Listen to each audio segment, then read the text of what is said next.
Cash discount. Cash discount का मतलब होता है कि जो डेली बेसिस पर जो कस्टमर परचेसिंग करते हैं उन्हें हाथों हाथ डिस्काउंट मिल जाना।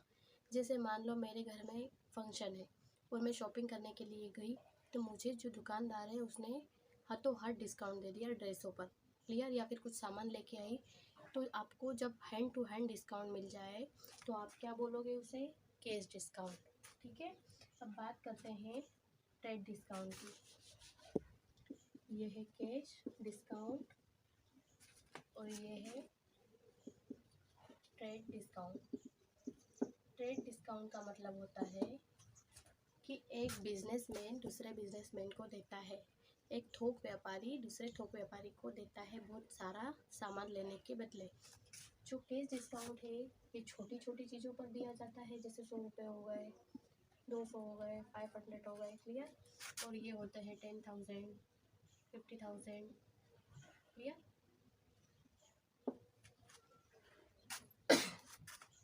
समझ गए?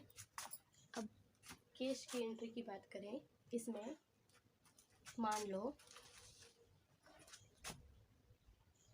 400 रुपये का मैंने माल खरीदा, ठीक है, और जो शॉपकीपर है उसने मेरे 390 रुपये ही कट किए, तो जो मुझे 10% का जो मिला वो डिस्काउंट मिला वो क्या है? Cash discount, clear. अब इसमें एग्जांपल देती हूँ मैं आपको कि मैंने 1000 का माल खरीदा, जिस पे मुझे मेरे जो व्यापारी है या जो भी मेरे जिनसे मैंने माल लिया है वेंडर है, उन्होंने मुझे 20% का डिस्काउंट दे दिया, तो कितना हो गया? 200 रुपया, क्लियर। 200 रुपया डिस्काउंट हो गया, तो हमें कितना पे करना पड़ा मुझे? 800 रुपये। तो ये क्या है?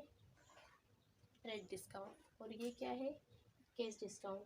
कम पैसों में मिलने वाला डिस्काउंट कैश होता है और ज़्यादा पैसों पर मिलने वाला डिस्काउंट ट्रेड होता है।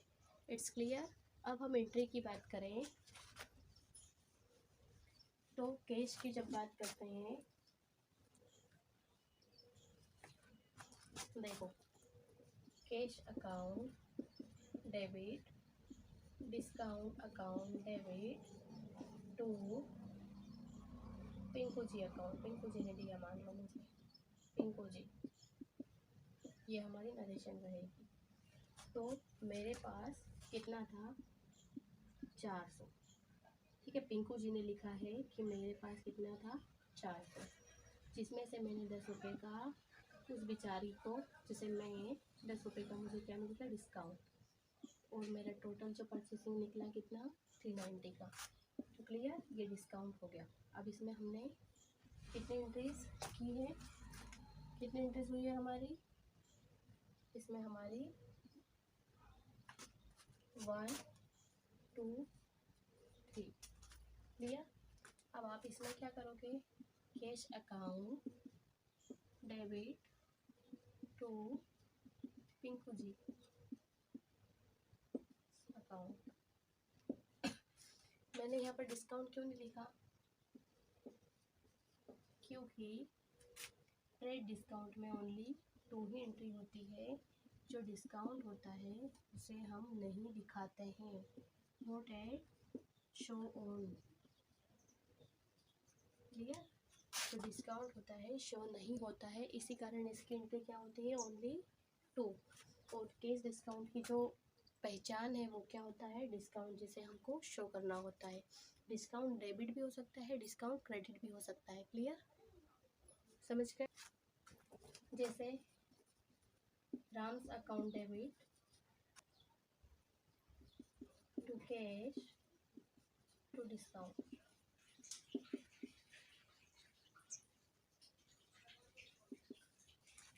राम को दिया माल, राम उधार लेके गया है, क्लियर। राम कैश में लेके गया है, हमसे लेके गया है ना। अब राम जी किससे ले गए हैं? हमसे लेके गए हैं। तो राम अकाउंट डेबिट, राम के पास आया है माल, क्लियर। कैसे आया है? पैसों से कैश में लेके गया है वो, और हमने उसे क्या कर दिया? डिस्काउंट दे दिया। जब पिंकू जी को मिल सकता है तो पिंकू जी राम जी को नहीं दे सकते हैं क्या? बिल्कुल ले सकते हैं। क्लियर? सेम यहाँ पर क्रेडिट की एंट्री भी हो जाएगी कि Pinku's account debit to cash account. Cash दिया पिंकू को कितना? 800। क्लियर? ये हो गया cash discount and trade discount, कभी भी भूलना मत। ये क्वेश्चंस एग्जाम में आते हैं, ठीक है, ऑब्जेक्टिव में आते हैं, एमसीक्यूज में आते हैं कि कैश डिस्काउंट और ट्रेड डिस्काउंट में क्या डिफरेंस है। अगर आपको थ्योरी लिखने के लिए आए तो आप इन एंट्रीज पर आप थ्योरी भी लिख सकते हैं कि कैश डिस्काउंट में हम 3 एंट्री करते हैं, ट्रेड डिस्काउंट में हम 2 एंट्री करते हैं। कैश डिस्काउंट में हम डिस्काउंट को शो करते हैं, लेकिन ट्रेड डिस्काउंट में हम डिस्काउंट को शो नहीं करते हैं। इसका जो इनवॉइस प्राइस होता है उसे हम नहीं दिखाते हैं। क्लियर?